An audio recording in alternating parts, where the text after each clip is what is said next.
കർത്താവ് ഏലിയായെ സ്വർഗത്തിലേക്ക് ചുഴലിക്കാറ്റിലൂടെ എടുക്കാൻ സമയമായപ്പോൾ ഏലിയായും എലീഷായും ഗിൽഗാലിൽ നിന്ന് വരികയായിരുന്നു. ഏലിയ എലീഷായോട് പറഞ്ഞു, ദയവായി ഇവിടെ നിൽക്കുക, കർത്താവ് എന്നെ ബഥേൽ വരെ അയച്ചിരിക്കുന്നു.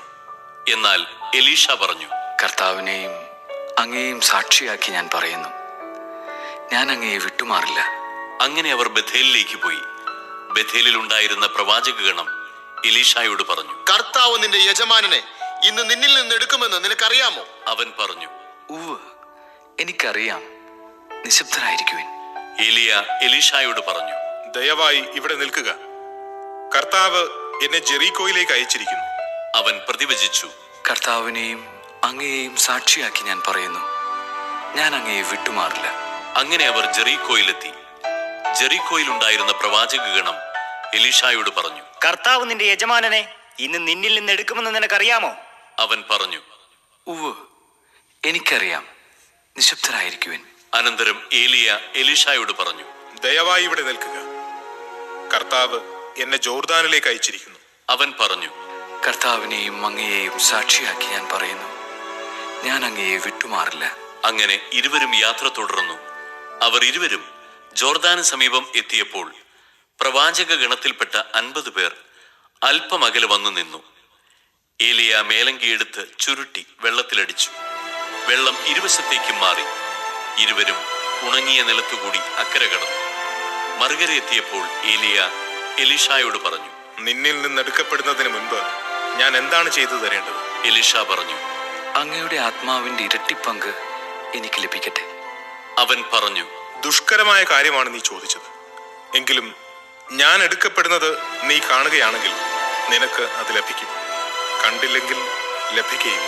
അവർ സംസാരിച്ചു കൊണ്ടുപോകുമ്പോൾ അതാ ഒരു ആഗ്നേയരഥവും ആഗ്നേയാശ്വങ്ങളും അവരെ വേർപെടുത്തി. ഏലിയ ഒരു ചുഴലിക്കാറ്റിൽ സ്വർഗത്തിലേക്ക് ഉയർന്നു. എലീഷ അത് കണ്ട് നിലവിളിച്ചു, എന്റെ പിതാവേ, എന്റെ പിതാവേ, ഇസ്രായേലിന്റെ രഥങ്ങളും സാരഥികളും. പിന്നെ അവൻ ഏലിയായെ കണ്ടില്ല. അവൻ വസ്ത്രം കീറി. ഒരുമിച്ച് കൂടിയിരിക്കുമ്പോൾ അവർ അവനോട് ചോദിച്ചു, കർത്താവേ, അവിടുന്ന് ഇസ്രായേലിന് രാജ്യം പുനഃസ്ഥാപിച്ചു നൽകുന്നത് ഇപ്പോഴാണോ? അവൻ പറഞ്ഞു, പിതാവ് സ്വന്തം അധികാരത്താൽ നിശ്ചയിച്ചുറപ്പിച്ചിട്ടുള്ള സമയമോ കാലമോ നിങ്ങൾ അറിയേണ്ട കാര്യമല്ല. എന്നാൽ പരിശുദ്ധാത്മാവ് നിങ്ങളുടെ മേൽ വന്നു കഴിയുമ്പോൾ നിങ്ങൾ ശക്തി പ്രാപിക്കും. ജെറൂസലേമിലും യൂദയ മുഴുവനിലും സമരിയായിലും ഭൂമിയുടെ അതിർത്തികൾ വരെയും നിങ്ങൾ എനിക്ക് സാക്ഷികളായിരിക്കുകയും ചെയ്യും. ഇത് പറഞ്ഞു കഴിഞ്ഞപ്പോൾ അവർ നോക്കി നിൽക്കെ അവൻ ഉന്നതങ്ങളിലേക്ക് സമ്മോഹിക്കപ്പെട്ടു.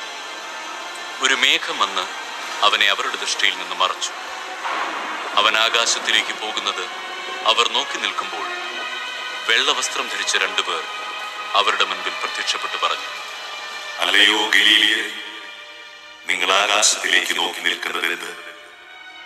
നിങ്ങളിൽ നിന്ന് സ്വർഗത്തിലേക്ക് സംവഹിക്കപ്പെട്ട യേശു സ്വർഗത്തിലേക്ക് പോകുന്നതായി നിങ്ങൾ കണ്ടതുപോലെ തന്നെ തിരിച്ചു വരും.